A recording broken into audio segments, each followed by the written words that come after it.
నమస్తే. నేను doctor Kapila స్నేహంప్రతి senior consultant. ఈ ఎపిసోడ్‌లో మనము బరువు పెరగడానికి పాటించాల్సిన ఆహార నియమాలు చూసుకుందాము.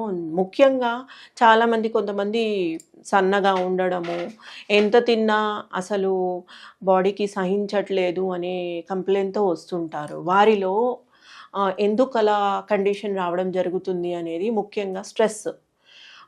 50, 40 30 అబోవ్ ఉన్న వారిలో స్ట్రెస్ చాలా ముఖ్యమైంది. ఇంకా వర్క్ ఎగ్జర్షన్ ఎక్కువ ఉండడం వల్ల మెటబాలిజము కొంతమందిలో మెటబాలిక్ హీట్ అనేది ఎక్కువ జనరేట్ అవుతుంది.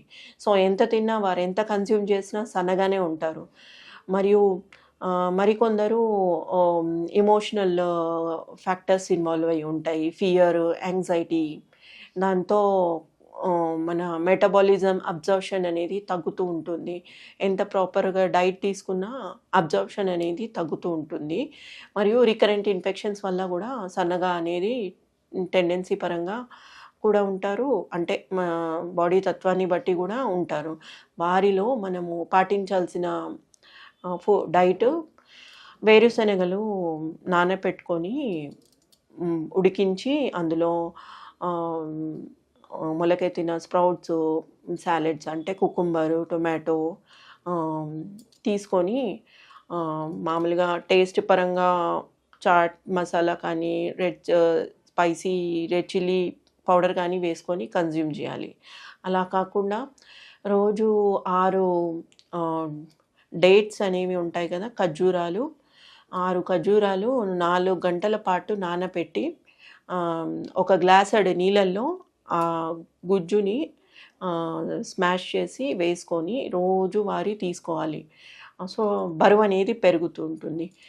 మరి ఈజీగా ఇంకొకటి బనానా మిల్క్ చాలా అరుదుగా తీసుకున్నట్లయితే, అంటే కంటిన్యూస్‌గా ఒక నెల పాటు పాలల్లో బనానా మిల్క్ షేక్ లాగా చేసుకొని అందులో ఇష్టమైంది హనీ కానీ, జాగరీ కానీ వేసుకొని డైలీ కన్జ్యూమ్ చేయాలి. డైలీ ఎలా కన్జ్యూమ్ చేయాలి? 3 టైమ్స్ చేయాలి. చేస్తున్నట్లయితే బరువు అనేది పెరుగుతుంటుంది. మరియు మన డైట్‌లో చీజు, పన్నీరు, జున్ను, ఇంకా ఫ్యాట్, డైరీ ప్రొడక్ట్స్ ఎక్కువ కన్జ్యూమ్ చేయాలి. వీటిలో మిల్క్‌లో కొలెస్ట్రాల్ ఉన్న మిల్క్ అంటే థిక్ ఫ్యాట్ మిల్క్ ఎక్కువ కన్జ్యూమ్ చేయడం వల్ల వెయిట్ అనేది పెరుగుతూ ఉంటుంది. మరియు మీల్ అనేది 3 టైమ్స్ కాకుండా 1 మీల్ ఎక్కువ చేయడములో కూడా కొంచెం వెయిట్ గెయిన్ అనేది చూస్తూ ఉంటాము. ఖచ్చితంగా మీరు ఎక్సర్సైజ్, వ్యాయామాలు, యోగా, మెడిటేషను, స్ట్రెస్ ఫ్రీగా ఉండడం చేసుకోవాలి. యోగా, మెడిటేషను మరియు వ్యాయామాలు కూర్చొని గానీ, నిలబడి గానీ చిన్న వ్యాయామాలు చేస్తూ ఉండాలి. సో, మన మెటబాలిక్ హీట్ ఎక్కువ ప్రొడక్షన్ అయింది. ఈజీగా ప్రాపర్‌గా బ్లడ్ ఫ్లో అనేది జరిగి ఏదైతే అబ్జర్ప్షన్ బ్లాక్ అయ్యిందో, మనం తీసుకున్న డైట్‌లో అబ్స్ట్రక్షన్ ఉండకుండా ఎక్కువ మామూలుగా తిన్న ఫుడ్ ఈజీగా అబ్జర్వ్ అవుతుంది.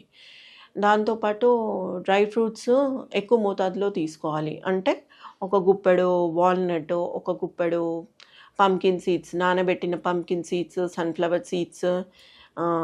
ఇంకొకటి రోజువారీ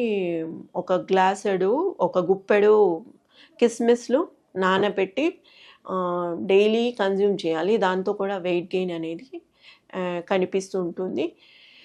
దాంతోపాటు మన డాక్టర్ పర్యవేక్షణలో అశ్వగంధ మరియు ఆల్ఫా లాంటి మెడిసిన్స్‌తో ఈ బరువు అనేది పెరగడము జరుగుతుంది. ధన్యవాదాలు.